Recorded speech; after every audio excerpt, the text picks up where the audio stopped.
The Diary of Samuel Pepys, 21st of January 1661. This morning Sir William Batten, the Comptroller, and I to Westminster, to the Commissioners for paying off the Army and Navy, where the Duke of Albemarle was. And we sat with our hats on, and did discourse about paying off the ships, and do find that they do intend to undertake it without our help, and we are glad of it, for it is a work that will much displease the poor seamen, and so we are glad to have no hand in it.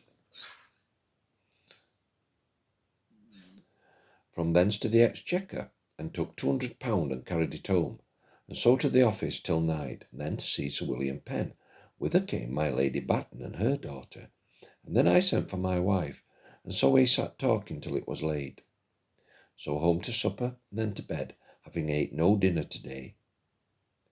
It is strange what weather we have had all this winter.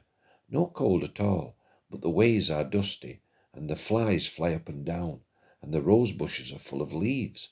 Such a time of the year as was never known in this world before here. This day many more of the Fifth Monarchy men were hanged. The 22nd of January 1661. To the Comptroller's house, where I read over his proposals to the Lord Admiral for the regulating of the officers of the Navy, in which he hath taken much pains, only he do seem to have too good opinion of them himself.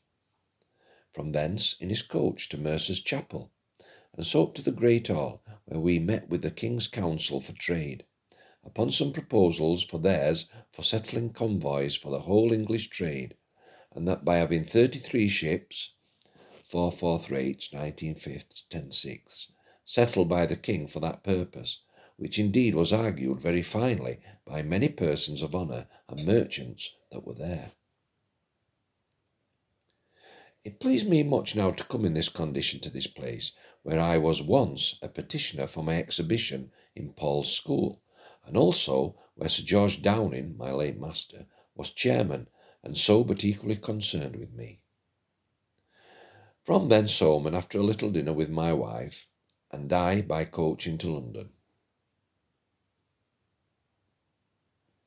and bought some glasses, and then to Whitehall to see Mr. Fox, Mrs. Fox, but she not within, my wife to my mother Boyer, and I met with Dr. Thomas Fuller, and took him to the Dog, where he tells me of his last and great book that is coming out, that is, his history of all the families in England, and could tell me more of my own than I knew myself, and also to what perfection he hath now brought the art of memory, that he did lately to 4 eminently great scholars dictate together in Latin upon different subjects of their proposing, faster than they were able to write, till they were tired.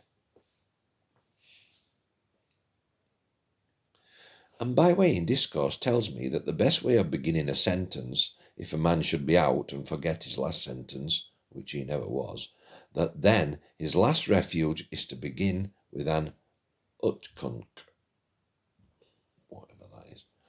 From thence I to Mr. Boyer's, and there sat a while, and so to Mr. Fox's, and sat with them a very little while, and then by coach home, and so to see Sir William Penn, where we found Mrs. Batten and 2 handsome ladies more, and so we stayed supper, and were very merry, and so home to bed.